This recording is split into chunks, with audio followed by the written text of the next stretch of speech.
नमस्कार आप सभी को आपके ही अपने प्यारे से YouTube channel we are education के ऊपर में आप सबों का बहुत बहुत स्वागत है।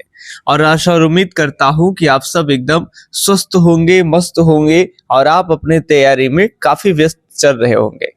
तो चलिए आज हम बिना समय देर किए हुए आज सबको बता दें कि जो भी हम हिंदी का सीरीज लेकर के आ रहे हैं इस चैनल पे, जो पहले से जुड़े हैं उनको पता है और जो पहली बार आए हैं उनको बता दें कि चाहे आप आर्ट्स से हैं, चाहे कॉमर्स से हैं, चाहे आप साइंस से हैं, किसी भी स्ट्रीम से होंगे तो हिंदी जो सब्जेक्ट है वो सभी स्ट्रीम के बच्चों के लिए इक्वल होता है, सेम ही होता है।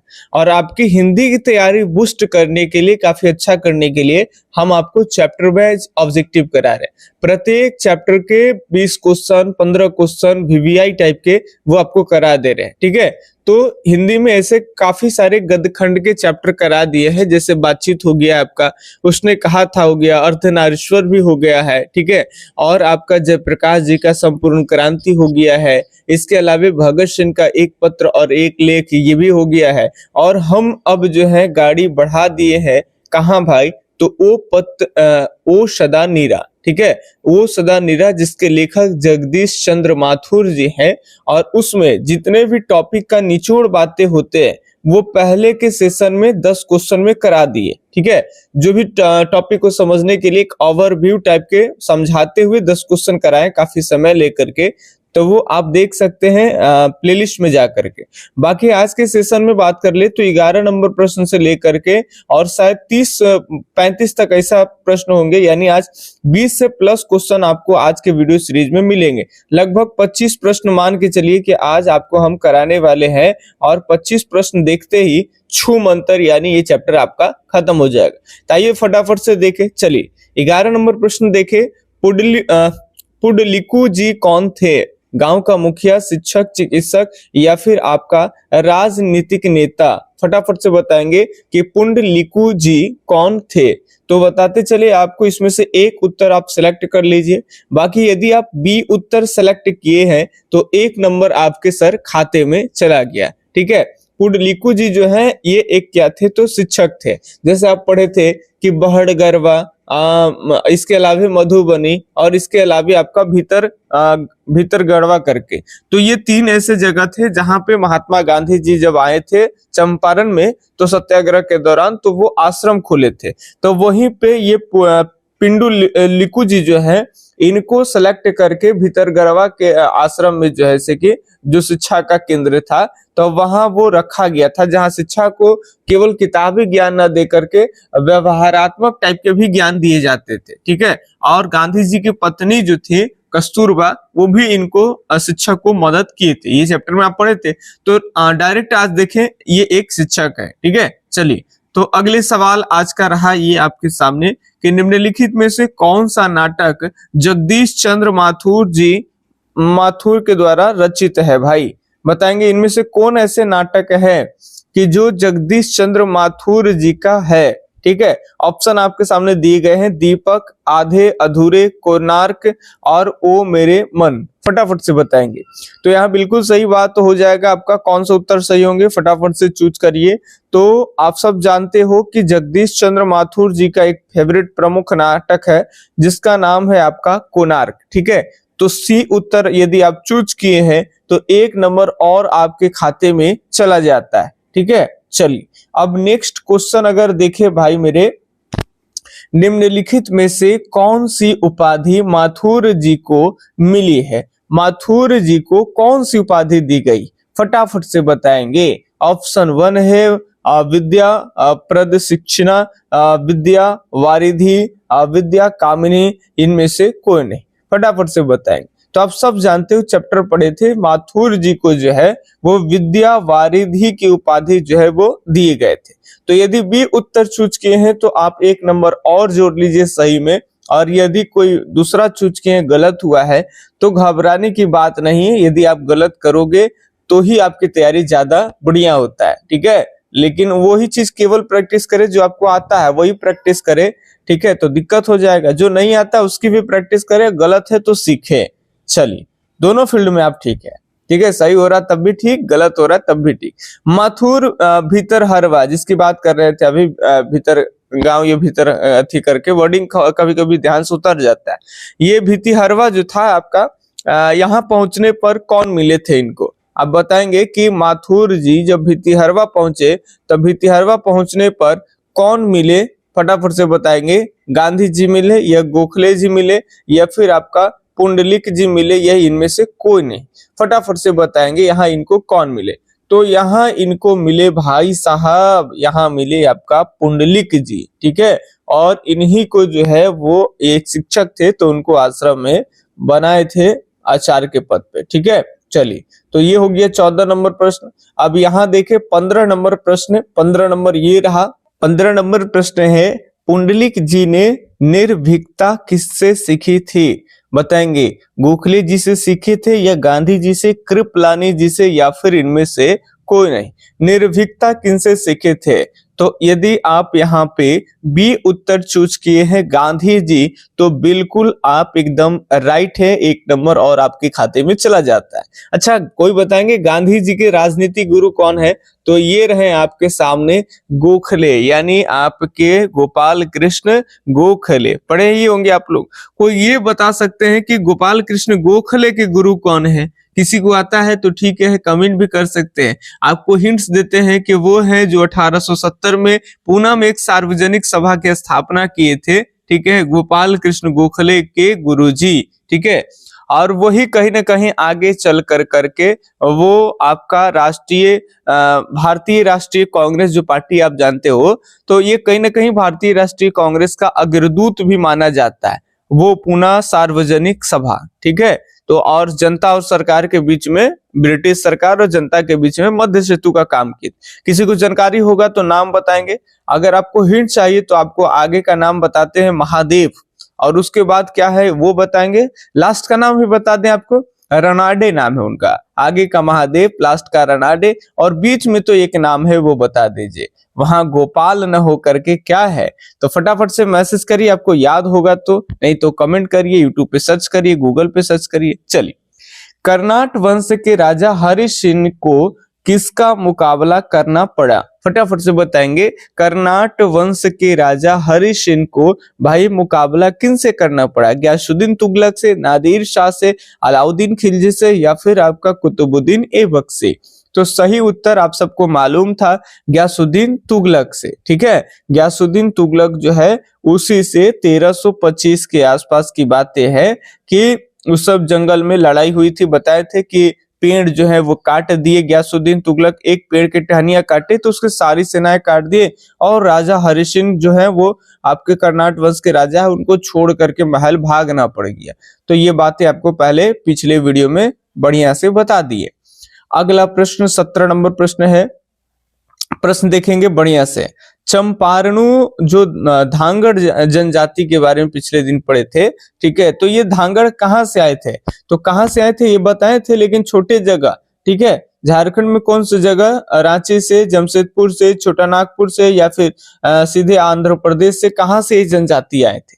तो यदि आप इन सभी उत्तर में से आप जो है सी उत्तर चूज किए तो बहुत अच्छा किए हैं, और नहीं चूज किए तो ध्यान रख के देखिएगा, छोटा नागपुर से ही धांगड़ जनजाति जो थे वो चंपारण में आए थे, ठीक है। नील की खेती कराने के लिए इनको लाया गया था, और भूइयां जो थी वो जनजाति ना होकर भूइयां जाति होती है, वो गया जिले से आए थे। तो दोनों बातें ध्यान रखेंगे, दोनों में से कोई भी प्रश्न पूछा जा सकता है। चलिए जल्दी जल्दी प्रश्न कराने हैं, तो यहाँ केवल आप बने रहेंगे। बताइए गांधी जी चंपारण कब आए थे? बताएंगे 18 में तो आए नहीं थे, 20 में तो आए नहीं थे, 17 में आए थे। अब बताएंगे 20 जून 1917 या फिर अप्रैल 1917?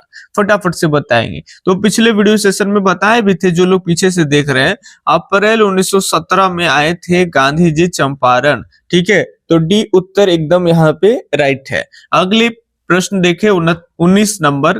3 कठिया प्रथा का संबंध है। बताइए 3 कठिया प्रथा का संबंध किससे है? इंक से है, ईख समझ सकते हैं आप इसको। दूसरा है आपका तंबाकू, और तीसरा जो है वो आपका मसाला, चौथा है आपका नील। फटाफट से बताएंगे। तो बात कर ले 3 कठिया पत्ती, तो आप सब जानते हैं, 10वां से ही पढ़ रहे हैं कि 3 कठिया पत्ती का संबंध हो जाता है भाई मेरे नील से, ठीक है। चलिए 19 हो गया। और 20 नंबर ये प्रश्न रहा, पढ़ई नदी कहाँ तक जाती है? बताएंगे पंडई जो नदी है वो कहाँ तक जाती है? ऑप्शन 1 है आपका भिखना थोरी, दूसरा है बगहा, तीसरा रामनगर और चौथा जो है वो भीती हरवा हो जाएगा आपका। तो फटाफट से आप कमेंट करते चलेंगे कि कौन सा उत्तर सही होंगे। तो यहाँ अगर बात कर लेंगे तो पंडई जो नदी है वो भिखना थोरी तक जाती है। ठीक है, तो यहाँ पे ए उत्तर एकदम सही है। अगले सवाल देखें, बराज कहाँ बन रहा था? बताएंगे, इसमें बराज बांध की चर्चा हुआ है और आपको बताना है कि ये बराज जो है वो कहाँ बन रहा था, बेलागांव में, भितिहरवा में, अमूलवा में या फिर आपका भैंसा लोटन में। तो यदि सही उत्तर आप डी उत्तर चूज किए हैं तो सही हो जाएगा भैंसा लोटन में। ठीक है, चलिए अगले सवाल की बात कर लेंगे। अगला 22 नंबर सवाल ये रहा आपके सामने, अम्रपाली, ठीक है, जो भी है उन्हीं को समझिए, ने तथागत को क्या सौंपा था? आम्रपाली जो है, आम्रपाली के बारे में आप जानते होंगे, तथागत यानी गौतम बुद्ध को कहा जा रहा है और आम्रपाली उस समय जा रहे हैं कि बहुत ज्यादा जो है से कि फेमस नृत्यांगना है यानी डांसर। तो ये आम्रपाली तथागत को क्या सौंपा था? कदली वन, आम्र वन या फिर 10,000 स्वर्ण मुद्राएं या अपना भवन, क्या सौंपे थे? तो बिल्कुल सही जवाब हो जाएंगे आम्र वन। ठीक है, ये आपका बी उत्तर सही हो जाएंगे। अगले सवाल की तरफ बात कर ले, ये रहा आपके सामने 23 नंबर प्रश्न। बस सीरीज में बने रहेंगे, बस 5 से 10 मिनट में चैप्टर कंप्लीट हो जाएगा। छोड़ के बाद में सोचेंगे देखेंगे तो बाद ही में ही रह जाएगा। ठीक है, एकदम पूरा चैप्टर वाइज कर लीजिए, उसके बाद फिर आपको अलग टाइप से एनालिसिस कराएंगे, ग्रामर भी आपको कराएंगे। ठीक है, ग्रामर के भी टॉपिक्स भी पढ़ाएंगे, उसके ऑब्जेक्टिव भी कराएंगे। तो केवल 10-10, 20-20 मिनट का वीडियो छोटा छोटा अपलोड करते हैं, आप लोग प्लीज देखिए, फॉलो करिए, अपने मित्रों को भी बताइए। ठीक है, चलिए, मठ के महंत ने गांधी जी को कहाँ शरण दिए थे?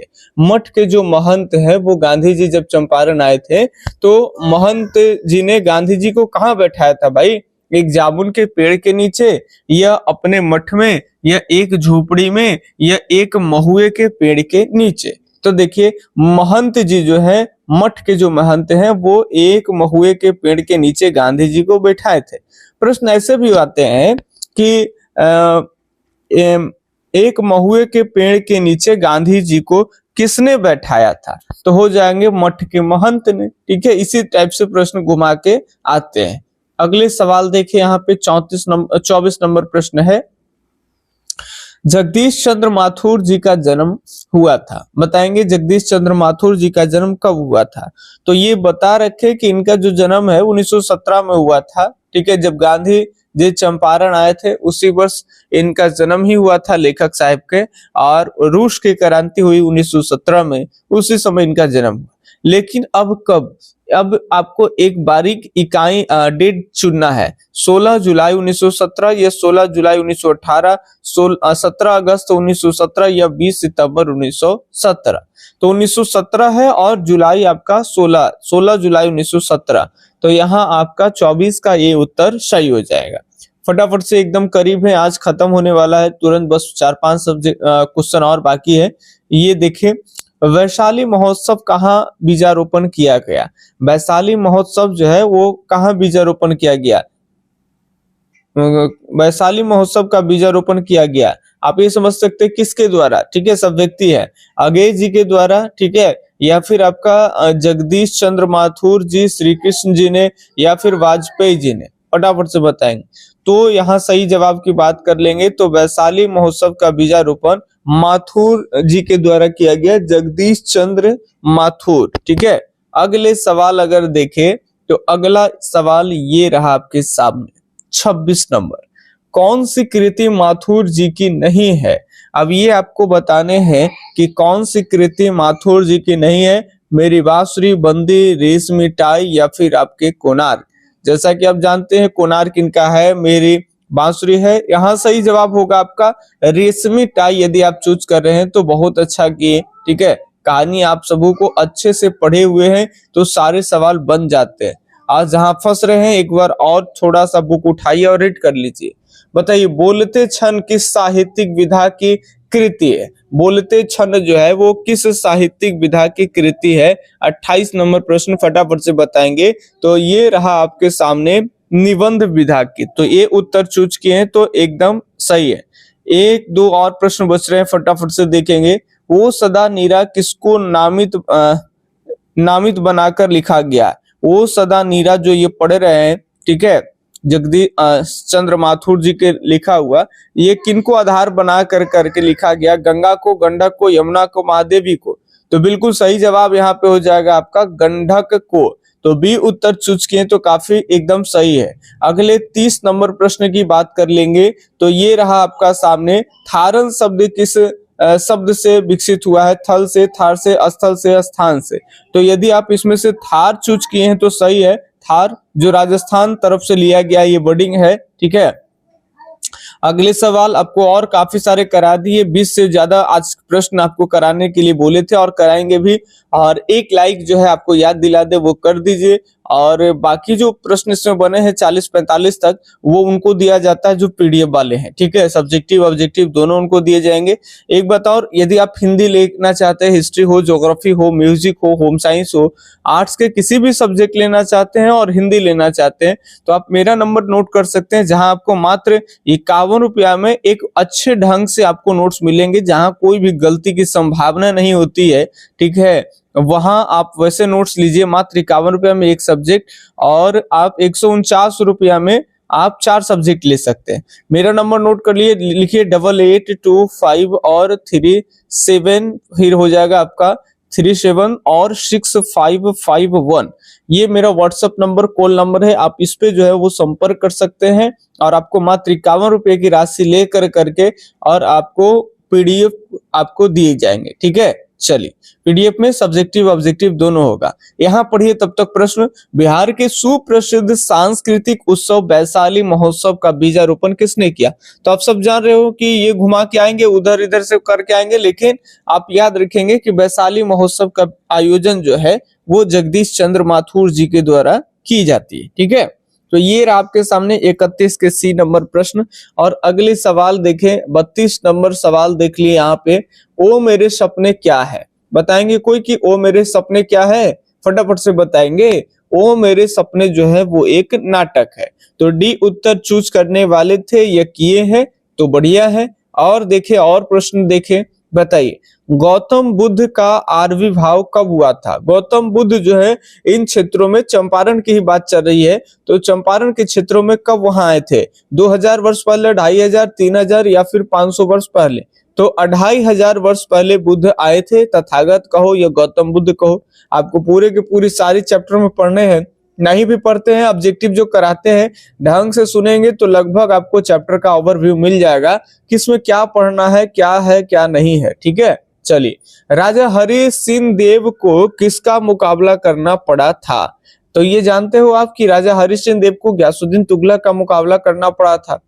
अगले सवाल जो कि आज का शायद लास्ट बन जाएगा, एक सवाल और रह जाएगा, बताएंगे वो सदा नीरा के लेखक कौन है? तो ये सब जानते हो कि जगदीश चंद्र माथुर जी हैं। और ये रहा आज का अंतिम सवाल। अरे बाप, और सवाल है, चलिए लेकिन यही सवाल पे अंतिम कर दें आज का। कोणार्क के नाटककार कौन है? तो आप सब जानते हो, पहले अभी बताएं कि कोणार्क जो है वो आपके जगदीश चंद्र माथुर जी का ही है। तो यहाँ पे 36 का भी उत्तर सही है। तो चलिए, आप लोग से एक रिक्वेस्ट है कि लाइक अभी तक नहीं किए थे, पढ़ने के सुर में आप थे, लाइक करना भी उचित नहीं था पढ़ाई के दौरान। तो अब आपका क्लास खत्म हो गया। अब क्लास का गुरु दक्षिणा यही बनता है कि एक थम्स अप, एक अंगूठा जो है आप दे दीजिए लाइक, और लाइक मार कर करके आप अगले दिन इंतजार करिए, ठीक है। 2 दिन 3 दिन के अंदर में ही एक वीडियो आपका हिंदी का अपलोड कर दिया जाता है, सुबह के 6 बजे के आसपास में, ठीक है। तो बाकी कुछ भी कमी कमेंट में है तो आप कर सकते हैं, हमसे जो भी नाराजगी दिक्कत है, जो भी आपको ये हो वो आप कर सकते हैं। बाकी हम आपके लिए तत्पर हैं, प्रयासरत हैं। आपके लाइक देख के, आपके कमेंट देख के हम अगले दिन हमेशा वीडियो बनाते हैं, ठीक है। आपका कमेंट के जवाब मिले या ना मिले, लाइक आपको हम इधर से करें या ना करें, आप घबराइए नहीं। आपका कमेंट देख करके ही हम अगले दिन के लिए प्रेरित होते हैं। आपके लाइक देख के हर वीडियो पे प्रेरित होते हैं कि नहीं भाई बच्चा पढ़ रहा है, ये नहीं देख रहा है कि हमको पसंद कर रहा है। हम ये नहीं देखते कभी कि ज्यादा लाइक हो गया तो पसंद कर रहा है। हम ये देखते हैं कि बच्चा पढ़ने के लिए एग्री है, इसीलिए तो व्यूज आ रहे हैं, इसीलिए तो लाइक्स आ रहे हैं। ठीक है, तो हम आपके लिए अगले दिन वीडियो बनाते हैं। ठीक है, क्योंकि आपके लाइक और कमेंट से एक बात जान लीजिए कि किन्हीं यूट्यूबर भाई का पैसा नहीं मिलता है जो हमें मिलेगा। ठीक है, मिलता है तो वो काफी सारे व्यूज जाते हैं, वो ऐड जो प्रचार चलता है ना वो। और आप जानते हो कि आप प्रचार कितना देखते हो? प्रचार आता है और आपके हाथे की उंगलियां एकदम दाएं तरफ में कोना पे चला जाता है, स्किप के ऊपर में। खैर कोई दिक्कत नहीं है, हम आपसे मिलते हैं अगले दिन अगले वीडियो सीरीज पे। तब तक के लिए धन्यवाद। जय हिंद, अल्लाह हाफिज। आपका दिन शुभ हो। राधे राधे।